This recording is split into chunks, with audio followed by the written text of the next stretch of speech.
দর্শক, বলা হয় প্রবাসী জনগোষ্ঠীর মধ্যে দেশের সবচেয়ে মেধাবী, সবচেয়ে শিক্ষিত এবং সবচেয়ে অর্থশালী বিপুল সংখ্যক মানুষ আছেন যারা রেমিটেন্সের চেয়েও গভীরতর অবদান রাখতে পারেন। বলা হচ্ছে এক জটিল অধ্যায়ের পরিসমাপ্তির পর আশার আলো এসেছে বাংলাদেশে। স্বৈরাচার শেখ হাসিনা দেশ ছেড়ে পালিয়ে যাওয়ার পর আজকের এই শুভ সূচনার পিছনে যাদের সক্রিয় ভূমিকা রয়েছে এমনই একজনকে পরিচয় করিয়ে দেব আপনাদের সঙ্গে আজকে। একান্ত সাক্ষাৎকারে আজকে উপস্থিত রয়েছেন বিশিষ্ট শিক্ষাবিদ, কমিউনিটি ব্যক্তিত্ব, অধ্যাপক doctor Hasnat M Hossain, member of the order of British empire, যিনি একাধারে ভয়েস ফর গ্লোবাল বাংলাদেশিজের president, convener, voice for justice এবং ঢাকা বিশ্ববিদ্যালয়ের পদার্থবিজ্ঞান বিভাগের সাবেক সহযোগী অধ্যাপক এবং ব্রিটিশ শিক্ষা মন্ত্রণালয়ের উপদেষ্টা। স্যার, স্বাগতম আপনাকে। ধন্যবাদ আপনাকে। আপনাকেও ধন্যবাদ স্যার আমাদের মাঝে আজকে উপস্থিত হওয়ার জন্য। এবং আমরা আশা করছি যে আজকের আপনার সাথে কথাবার্তার মাধ্যমে বা একান্ত আলোচনার মাধ্যমে দর্শক সহ আমরাও ভীষণভাবে অনেক কিছু জানতে যাচ্ছি। শুরুতে যদি জানতে চাই যে বাংলাদেশে কতদিন পর আসা হলো? গত জুনে এসেছিলাম। আচ্ছা, সংক্ষিপ্ত সফরে। আমার ছোট ভাই একজন doctor, he was in ICU, তাকে দেখার জন্য সরাসরি লন্ডন থেকে, আপনারা জানেন যে সিলেট আসা যায়, সিলেটে এসে ওখানে কাজ করে ফেরত গিয়েছিলাম। কাজেই এরপরে তো দেশে বিরাটভাবে পরিবর্তন এসছে। আমাকে ডাকার জন্য RTVকে ধন্যবাদ। আচ্ছা, অগণিত দর্শক শ্রোতাদের ধন্যবাদ জানাচ্ছি, কলাকুশলীদের এই সুবাদে ধন্যবাদ জানাচ্ছি। স্যার, আপনি পরিবর্তনের কথা বলছিলেন, যদি এই জায়গাতেই আসি, কি ধরনের পরিবর্তন আসলে আপনি লক্ষ্য করছেন? আমরা তো প্রবাসী, আপনি বলছেন, I happen to chair voice for global Bangladeshi. এখন বাংলাদেশের বাইরে আমরা প্রবাসীরা প্রায় কখনো 1,60,00,000, 1,50,00,000 লোক। দেশের পপুলেশনে অলমোস্ট 1/10। কাজেই দেশের সুখ দুঃখের সঙ্গে আমরা জড়িত অবশ্যই। এবং শুধু তাই না, একজন প্রবাসী শ্রমজীবী ভাই যারা মিডল ইস্ট বা সাউথ ইস্ট এশিয়াতে কাজ করছেন, প্রতিজনের সঙ্গে মিনিমাম 5 থেকে 6 জন, বাবা মা, 2 ছেলে মেয়ে, শ্বশুর শাশুড়ি বা কিছু 6 থেকে 7 জন সম্পৃক্ত। কাজেই বোঝেন আমরা কি পরিমাণ দেশকে ভালোবাসি বলেই উৎকণ্ঠিত থাকি। দেশ যখন ভালো চলে আমরা খুশি হই। আপনি বলছেন কি পরিবর্তন এসছে? গত 16-17 বছর দেশে তো রুদ্ধশ্বাস একটা পরিস্থিতি ছিল। আমি যদি বাংলাদেশের কথা বলি, যে কারণে আমরা যুদ্ধে গিয়েছিলাম গণতন্ত্রের জন্য, স্বাধিকারের জন্য, তখন আমি মাত্র পাশ করে বেরিয়েছি। আচ্ছা, আপনার মতো তরুণ যুবক ছিলাম। বলে না, যুদ্ধে যাওয়ার সময় তখন ছিল। যে বাংলাদেশ গড়ার স্বপ্ন দেখেছিলাম গত 50-53 বছরে, এটা একেবারেই ধূলিসাৎ হয়ে গেছে বলতে গেলে। আচ্ছা, তো গত বছরের আসার পরে যে এখনকার যে অবস্থা, বা জুলাই অভ্যুত্থান যেটা আমরা জানি, এই অগণিত ছাত্র জনতা যারা অকাতরে তাদের জীবন বিলিয়ে দিল, ওই স্বপ্ন দেখালো যে স্বপ্ন আমরা 71-এ, 69, 70, 71-এ দেখেছিলাম, যে পাকিস্তানি মিলিটারি জান্টার সঙ্গে থাকবো না। যে পাকিস্তানকে রাখার জন্য 1965-এ, আপনি ফিজিক্স ডিপার্টমেন্টের কথা বলছেন, ফিজিক্স ডিপার্টমেন্টের পাইলটরা, সার্জেন্ট আলম 13-14টা মিগ ফেলে দিল, পাকিস্তানকে রক্ষা করলো খেমকান, ওয়াগা, এইসব সেক্টরে।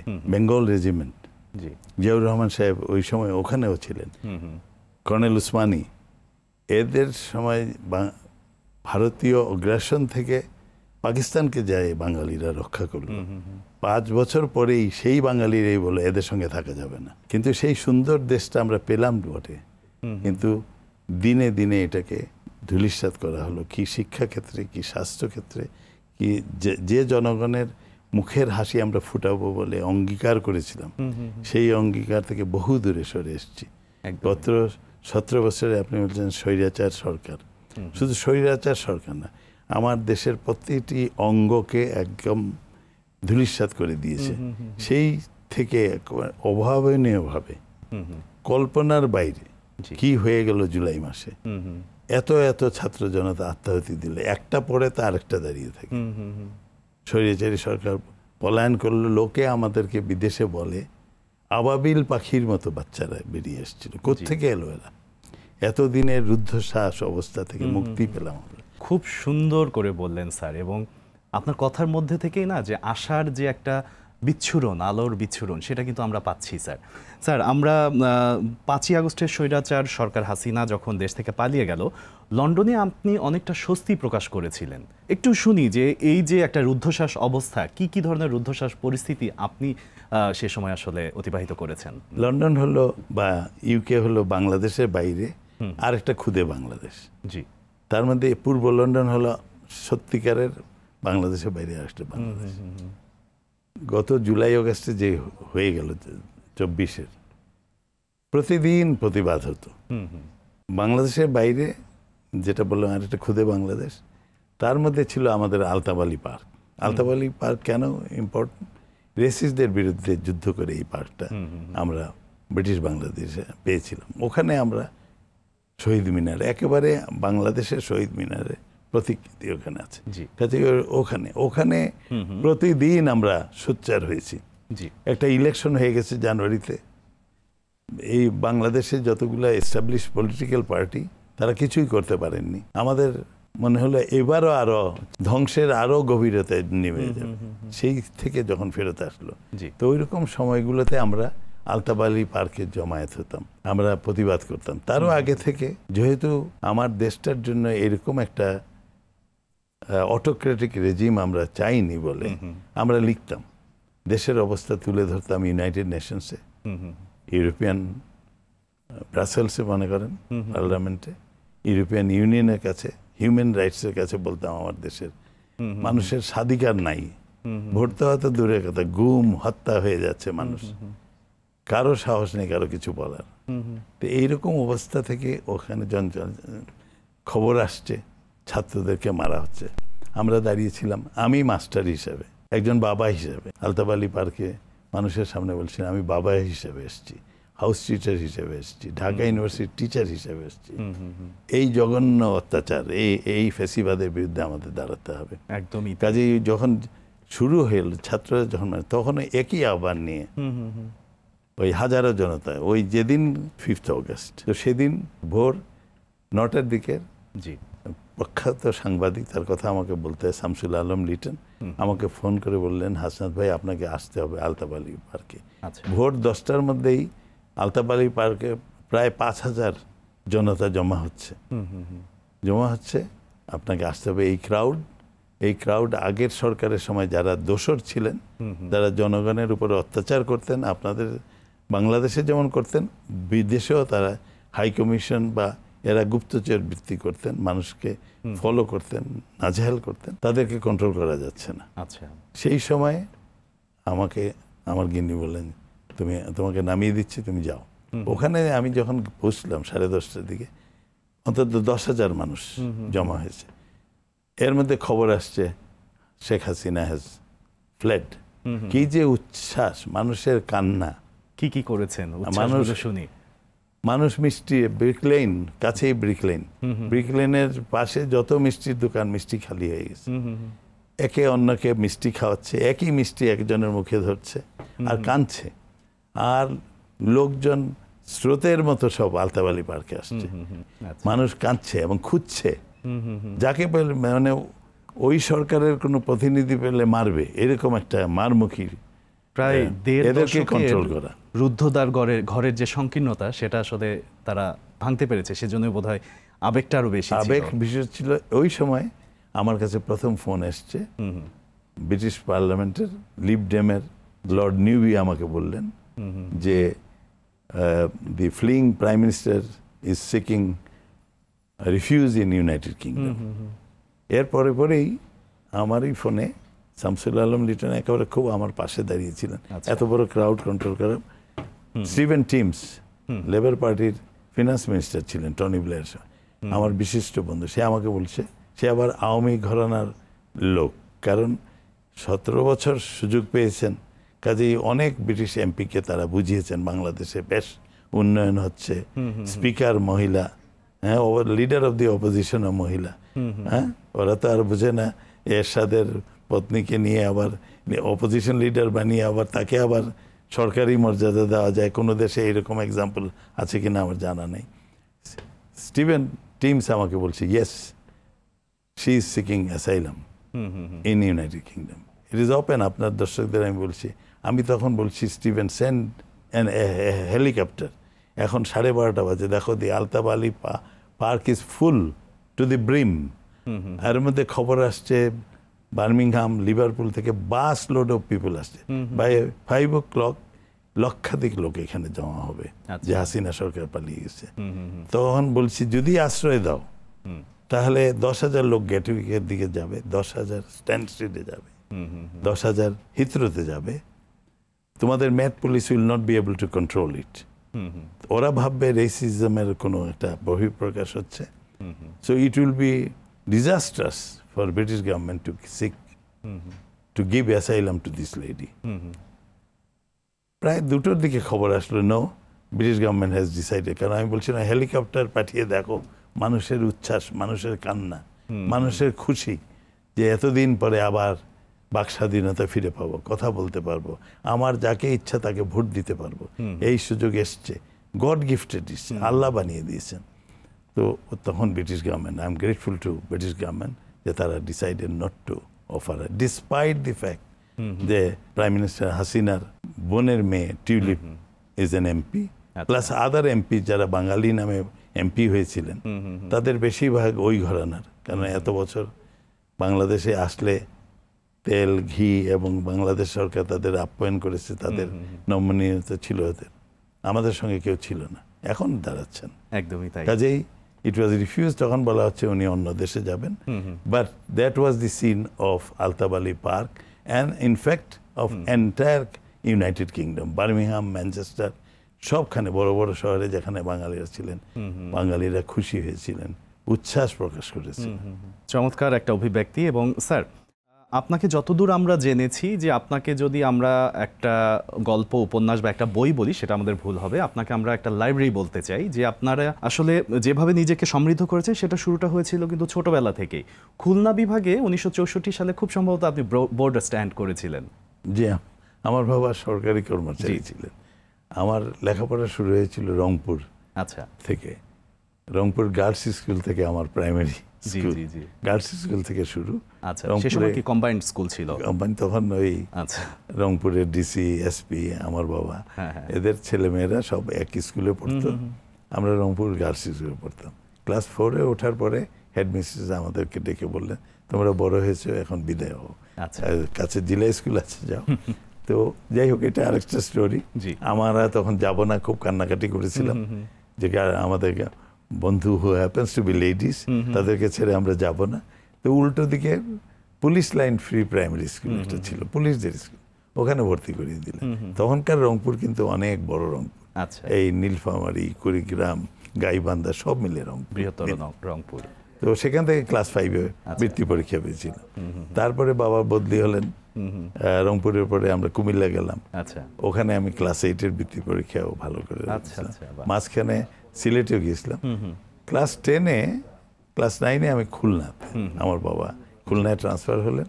দৌলতপুর মহসিন স্কুল থেকে আমার ম্যাট্রিক পরীক্ষা, আমাদের সময় বলে এখন যেটা সেকেন্ডারি স্কুল সার্টিফিকেট, সেইবার যশোর বোর্ডের, সেইবার প্রথম যশোর বোর্ড হলো, তার প্রথম পরীক্ষায় আমি ফার্স্ট হয়ে গেলাম যশোর বোর্ড থেকে। মানে স্বর্ণাক্ষরে লিখে থাকার মতো বা লিখে রাখার মতো একটা বিষয়। বোর্ডে আমার নাম লেখা আছে, প্রথম বোর্ডের প্রথম পাকিস্তানি পিরিয়ডে 1964। স্যার, ছোটবেলা থেকে পড়াশোনা ভালো লাগতো জন্যই কি পরবর্তীতে শিক্ষকতা পেশায় আসা? তাই তো বটে। আমার খুব ইচ্ছা ছিল পাইলট হব, কিন্তু রেজাল্ট এত ভালো ছিল আমাকে কেউ পাইলট হতে দেয়নি। বলছে রেজাল্ট ভালো। যখন ইন্টারমিডিয়েট পাস করলাম, ভাবলাম পাইলট হব, তখন বলা হলো না, ফিজিক্স পড়তে হবে। Physics is the cream of all subjects.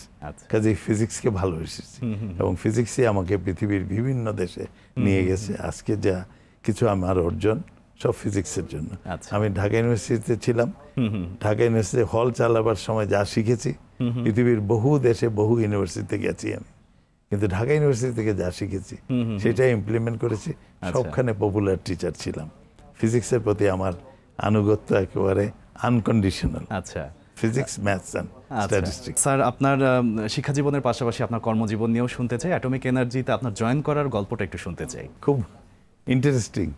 আমাদের সময়ে তো physics is one of the cream of a subject. আর পাশাপাশি আমরা ভাবতাম আর্টস ফ্যাকাল্টিতে ইকোনমিক্স আর ইংলিশ, এইগুলো, বাকি তো অন্যান্য অনেক সাবজেক্ট ছিল। তো ফিজিক্সে মোটামুটি 97 অনার্সের রেজাল্ট যখন বেরোলো, জি, তখন আমাদের এমএসসি পরীক্ষা 70, তখন কিন্তু আন্দোলন, 6 দফা আন্দোলন, স্বায়ত্ত শাসনের আন্দোলন, আমরা ওদের সঙ্গে থাকবো না বা আমাদের ইকুয়াল রাইটস দিতে হবে, আমরা বেশি আর্ন করিয়া পয়সাটা বেশি পূর্ব পাকিস্তানে খরচ করতে হবে ইত্যাদি আন্দোলন চলছিল। আচ্ছা, তখন ঢাকাতে অ্যাটমিক এনার্জি কমিশন, ঢাকা বলরা তো পাকিস্তান অ্যাটমিক এনার্জি, তার অফিস এখনো আছে। তো সেখানে আমাদের ভেন্ডিগ্রাফ একটা অ্যাক্সেলারেটর ছিল, এটা কানাডিয়ান অনুদান। আচ্ছা, তো ওখানে আমার সাবজেক্ট ছিল নিউক্লিয়ার ফিজিক্স এক্সপেরিমেন্টাল, কাজে আমাকে অ্যাটমিক এনার্জি কমিশনে যেতে হতো, কারণ আমি থিসিস গ্রুপের স্টুডেন্ট। জি, তো ওখানে করতে করতে ওখানে একমাত্র ডিরেক্টর ছিলেন, এখনো জীবিত আছেন, প্রফেসর শমশের আলী, নামকরা ফিজিসিস্ট। জি, তো উনি আমাকে ডেকে বললেন, হাসনাত, তুমি যদি প্রতিজ্ঞা করো ঢাকা ইউনিভার্সিটিতে কখনো জয়েন করবে না, তো জি। তোমাকে রেজাল্ট বেরোবার আগে একটা চাকরি দিতে চাই আচ্ছা। অ্যাটমিক এনার্জি কমিশনে, অ্যাজ প্রথমে এএসও, অ্যাসিস্ট্যান্ট সায়েন্টিফিক অফিসার, আচ্ছা, আর যদি রেজাল্ট বেরিয়ে যায় তখন তুমি সায়েন্টিফিক অফিসার। আচ্ছা, তবে কন্ডিশন একটাই, দস্তখত দিতে হবে যে ঢাকা ইউনিভার্সিটি জয়েন করবে না, আমাদের অ্যাটমিক এনার্জি কমিশনে তোমাদের মতো ভালো ছাত্র দরকার যারা দেশটাকে এগিয়ে নেবে। শমশের আলী একমাত্র। তো সাইন করে দিলাম, কারণ তখনকার বেতন অনেক বেশি, আচ্ছা, যেখানে আচ্ছা। 25 টাকা দিয়ে একটা ভালো শার্ট পাওয়া যেত। স্যার, বিরতির আগে আপনি যেমনটা বলছিলেন যে কথা দিয়েছিলেন যে ঢাকা ইউনিভার্সিটিতে মানে অধ্যাপনা করবেন না, কিন্তু তারপরে একটা সময় আপনি ঢাকা ইউনিভার্সিটিতেই অধ্যাপনা শুরু করলেন। কেন করলেন? তো যে কোনো ছাত্রের আমার মনে হয় স্বপ্ন হওয়া উচিত। এখনো ঢাকা ইউনিভার্সিটি আমার চোখে অক্সফোর্ড অফ দি ইস্ট।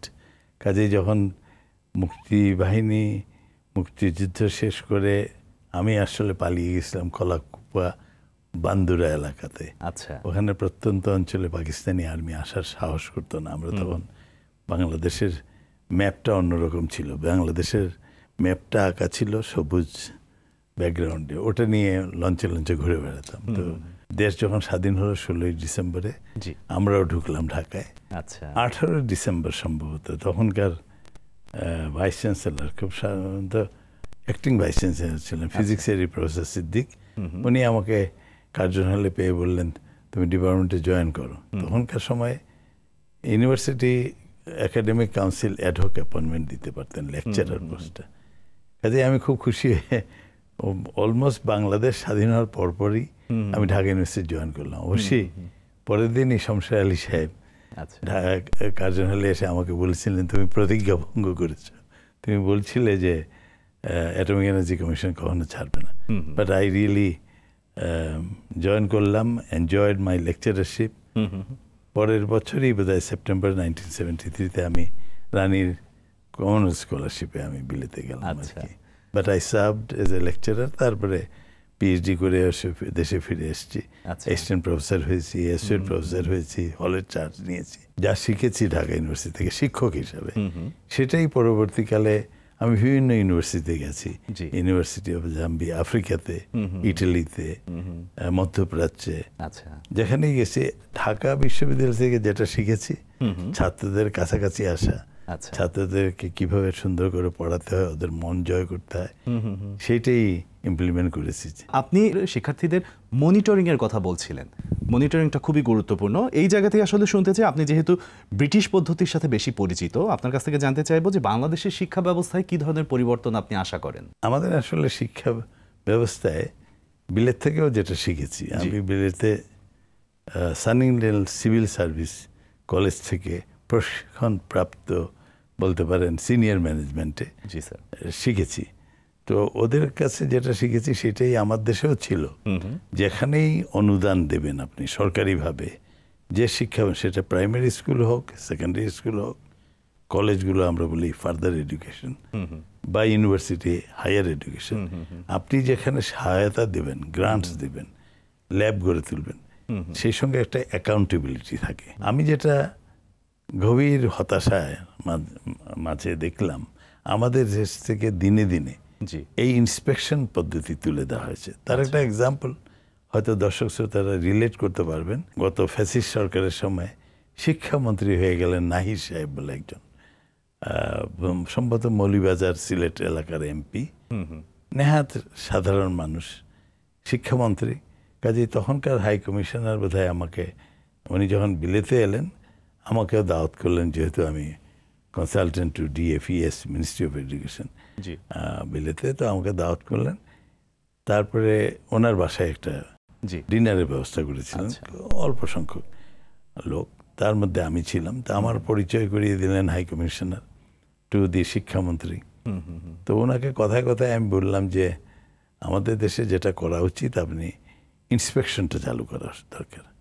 উনি স্পষ্টত আমার মনে আছে, সম্ভবত নাহির সাহেব এখানেই বাংলাদেশে কোথাও আছেন এখনো, আমাকে বললেন যে না, এটা করা যাবে না, এটা অনেক পয়সা টয়সা লাগবে।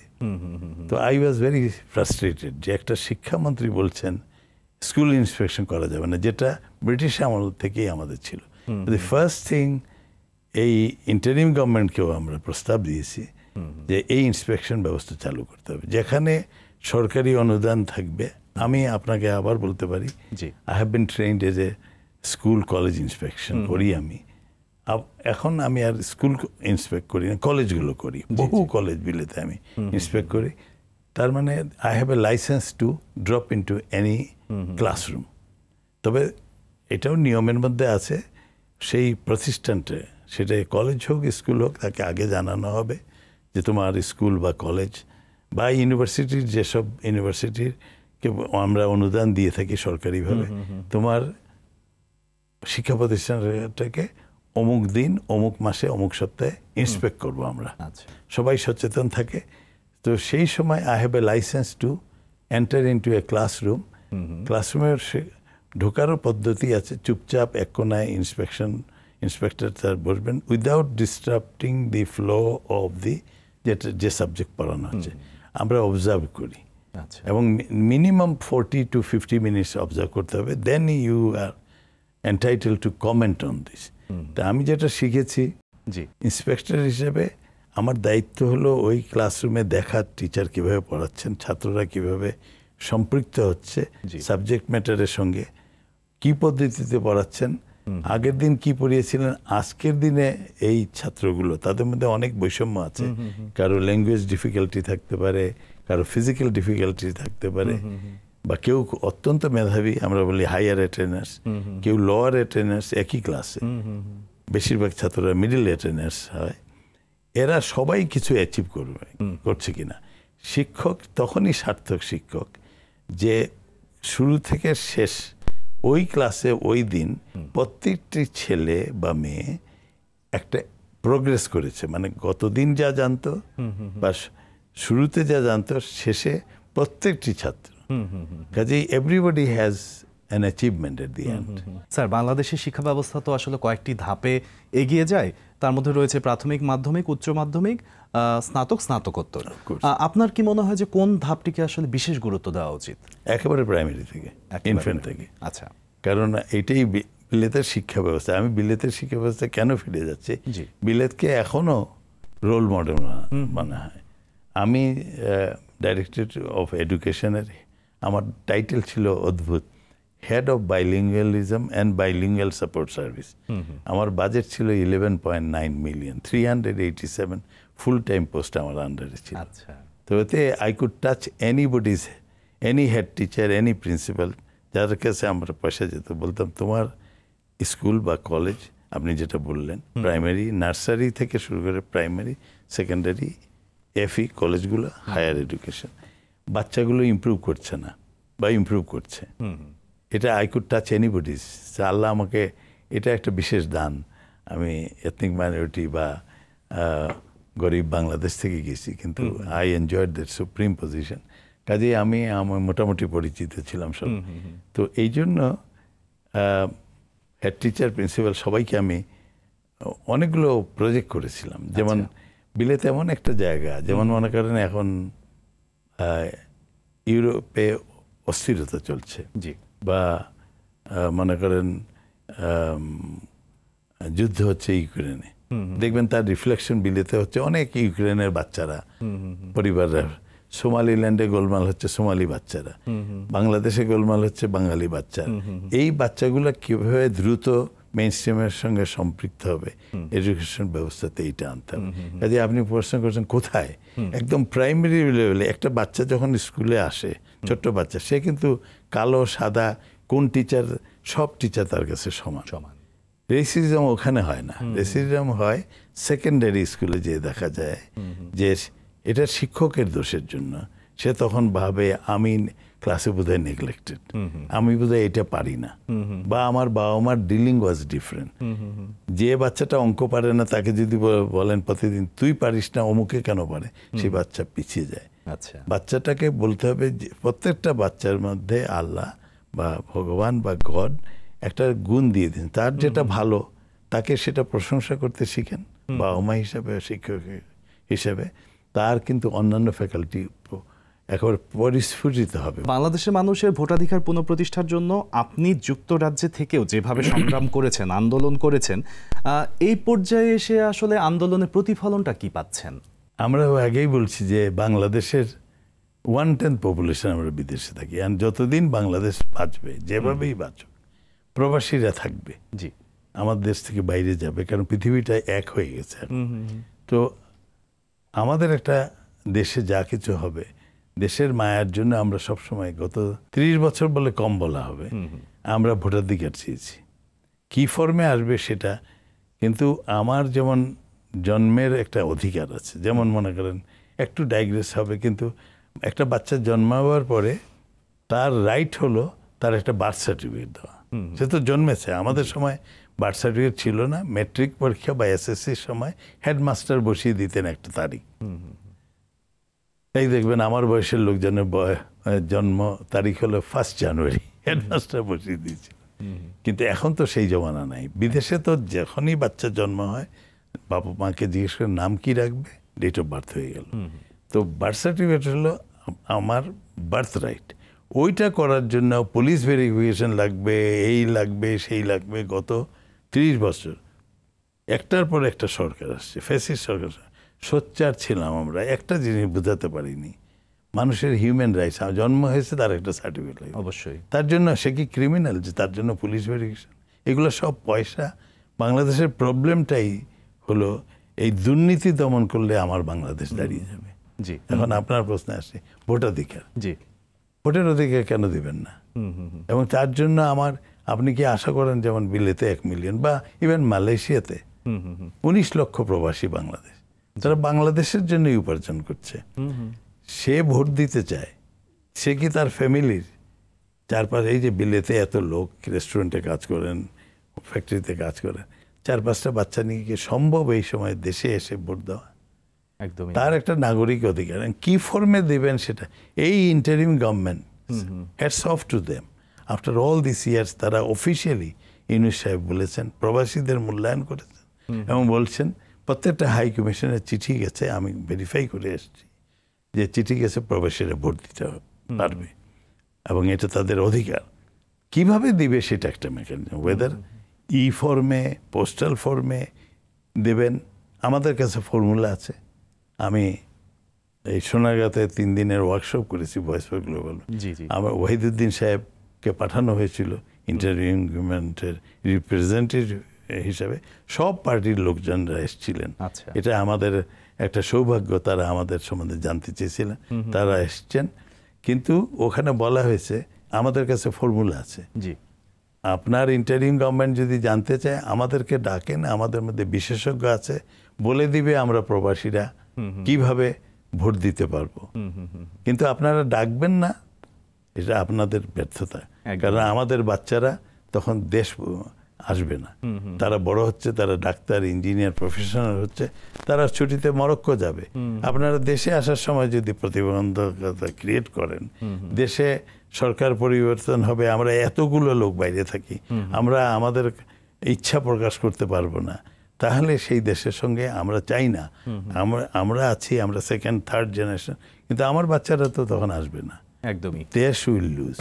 একদমই। স্যার, ভয়েস ফর গ্লোবালের কথা বলছিলেন, ভয়েস ফর গ্লোবালের কার্যক্রম সম্পর্কে একটু শুনতে চাই, এবং ভয়েস ফর গ্লোবাল নিয়ে আসলে আপনার স্বপ্নটা কি সেটা আমরা জানতে চাই। Thank you. উৎপত্তি করোনার সময়।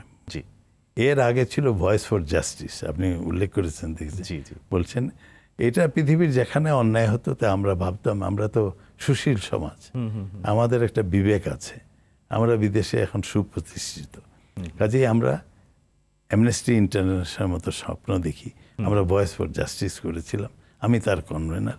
আমাদের ওয়েবসাইটে www.voiceforjustice.org গেলে দেখবেন গত 26-27 বছর গ্রাসরুট লেভেলে আমাদের কাজ।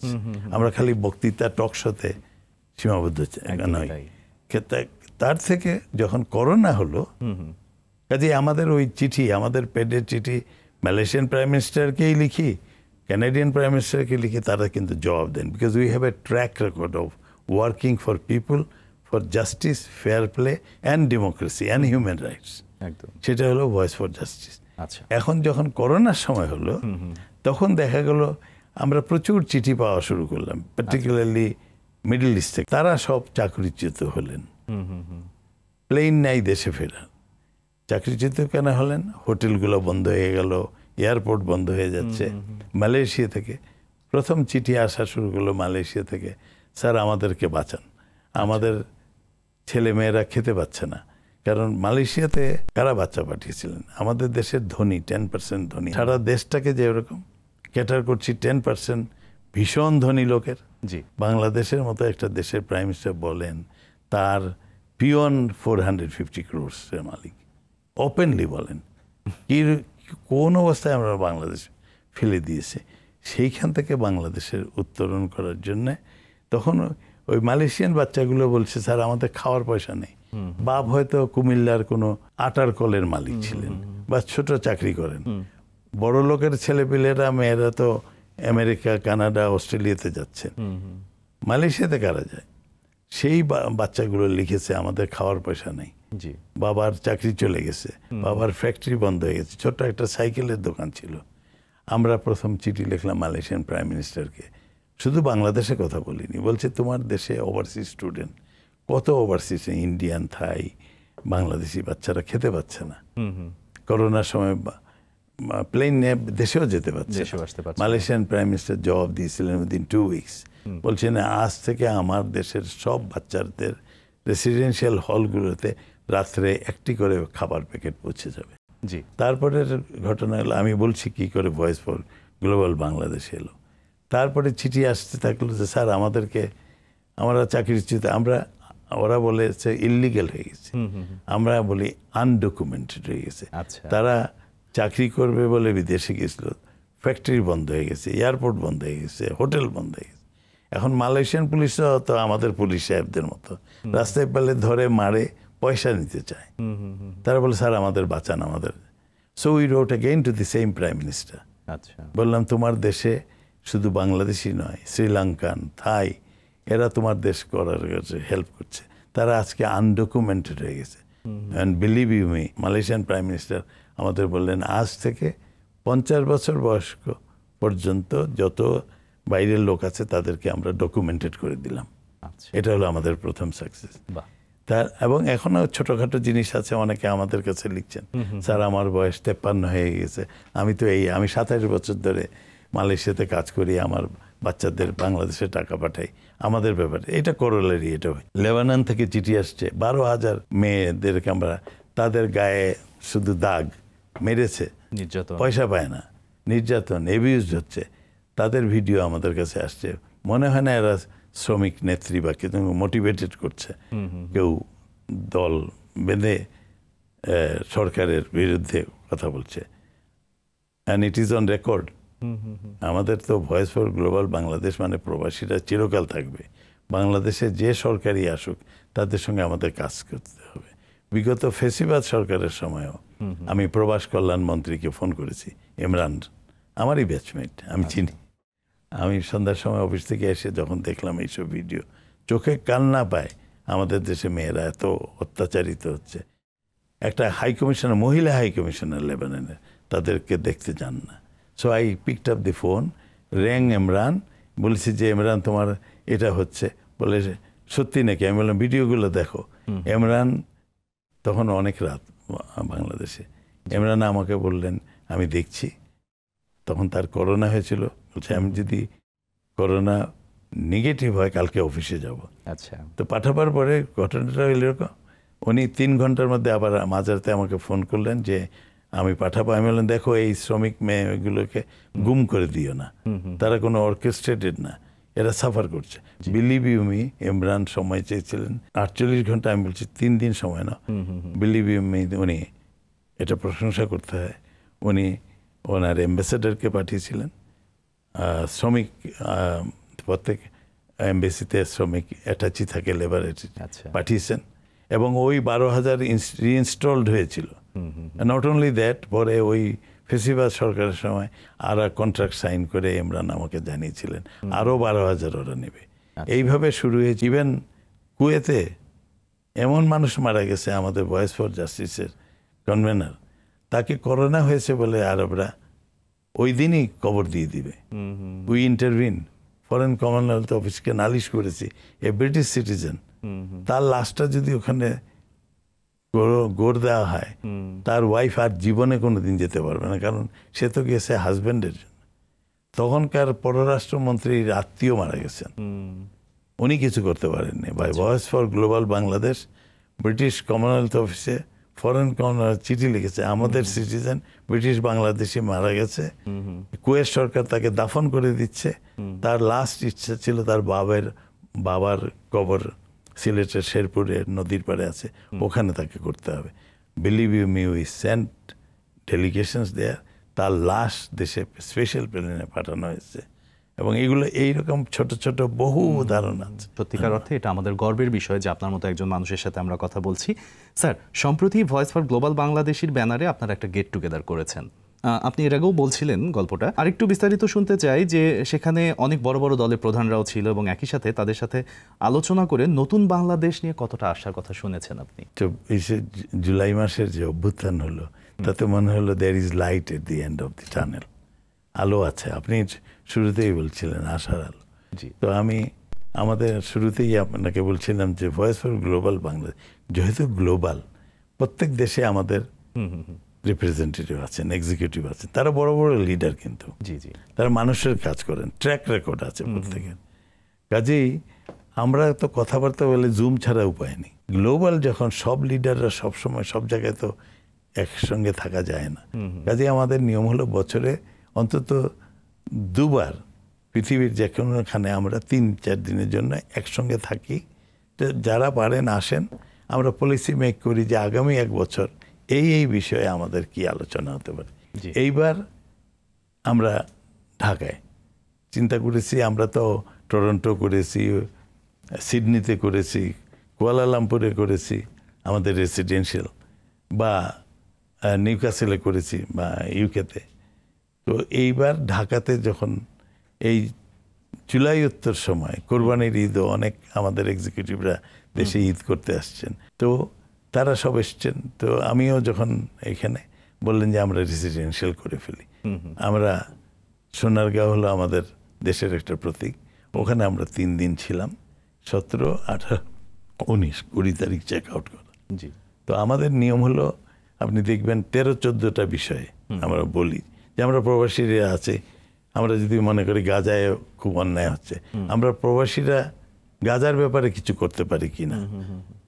এরকম ট্রাম্প সরকার এখন চালাচ্ছেন আমেরিকা, আমাদের আমেরিকান রিপ্রেজেন্টেটিভরা বলছেন একটা ইস্যু হলো ট্রাম্প সরকারকে বা ওখানে আমরা বাংলাদেশের স্বার্থ কীভাবে দেখতে পারি, এরকম বিষয় 13টা বিষয়ে সেমিনার ওয়ার্কশপ ছিল। এগুলো কিন্তু হোটেলে থেকে ঘুমাবার জন্য না, সাংঘাতিক রকম brain storming, one after another session. ওখানে আমি লক্ষ্য করলাম, because I have to chair all the session, এবং আমি তাড়িয়ে বেড়াচ্ছিলাম কারণ টাইম লিমিটের মধ্যে।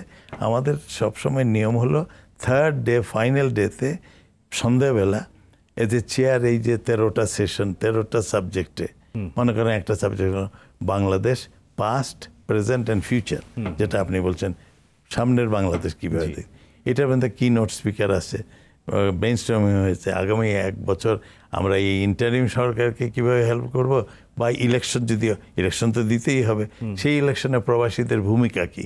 হ্যাঁ, সরকার বলছেন প্রবাসীরা ভোট দিতে পারবেন, কিন্তু আমাদের কাছে মেকানিজম আছে আমরা সরকারকে কিভাবে সাহায্য করতে পারি।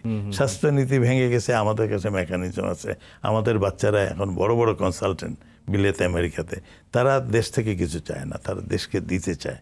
আমরা দেশ থেকে কিছু চাই না। আমাদের ভয়েস ফর গ্লোবাল বাংলাদেশের একটাই স্লোগান, বাংলাদেশ ফার্স্ট। আমি লাস্ট যেটা কথা বলতে চাই, আমার বক্তৃতাতেও তাই বলছি, এই যে আপনারা কেউ বলছেন এটা মার্সলিঙ্গিং বা ধোঁয়াশা বা একজন আরেকজনের বিরুদ্ধে কথা বলছেন, অ্যাপারেন্টলি আমাকে তো এটা এক্সাইট করে না। This is a natural process. স্বৈরাচার সরকার চলে গেছে, সামনে ইলেকশন হবে, I have to talk about myself. কাজেই মতবিরোধ কিছু হবে, এতে এত এক্সাইটেড হওয়ার কি আছে? This is a natural process. সবার উদ্দেশ্য এক, আমরা বাংলাদেশ গড়ি। আমি আমার শেষ বক্তব্যে যখন এইসব স্টালওয়ার্ডরা, বাংলাদেশের এই মহিরুরা আমাদের সামান্য একটা ওয়ার্কশপে এসে হাজির হয়েছেন একতলা, আমি তাদেরকে একটাই কথা বলেছি যে আমরা দেশকে বড় ভালোবাসি। প্রবাসীদের মধ্যে 0.01% লোক হয়তো হার্ডলি হার্ড বাংলাদেশের পলিটিক্স করে, কিন্তু আমরা সবাই দেশপ্রেমিক। ভীষণ সমৃদ্ধ হলাম আজকে আপনার সাথে কথা বলে। আমরা চলে এসেছি আমাদের আজকের আয়োজনের একদমই শেষ পর্যায়ে। যদি আমাদের RTV দর্শকদেরকে আপনি কিছু বলতে চান। দর্শকরা তো আমাদের জনগণের পার্ট, নতুন সুযোগ আমরা পেয়েছি বাংলাদেশ গড়ার। সবাইকে আহ্বান, যাকে ভালো লাগে তাকে ভোট দিবেন, যোগ্য ব্যক্তিকে ভোট দিবেন। আগের রাতের অন্ধকারে বন্দুক দেখিয়ে, পয়সা দিয়ে সেই সংস্কার থেকে আমাদের বেরিয়ে আসতে হবে। আমাদের নিজেদেরকে সংস্কার করতে হবে, নিজেদের ঘরে ঘরে সংস্কার আসতে হবে, আমাদের অ্যাটিটিউড বদলাতে হবে, এবং আমাদের প্রত্যেকটা পলিটিক্যাল পার্টির ভিতরেও চেঞ্জ আসতে হবে। দেশকে ভালোবাসেন, যোগ্য লোককে পার্লামেন্টে পাঠান, তারাই দেশ শাসন করবে, যাদের মধ্যে সেই তারুণ্য আছে। সেই তরুণরাই দেশ। নতুন গ্লাস, আমাদের গ্লাস পুরনো হয়ে গেছে, আমাদের চশমা পুরনো হয়ে গেছে।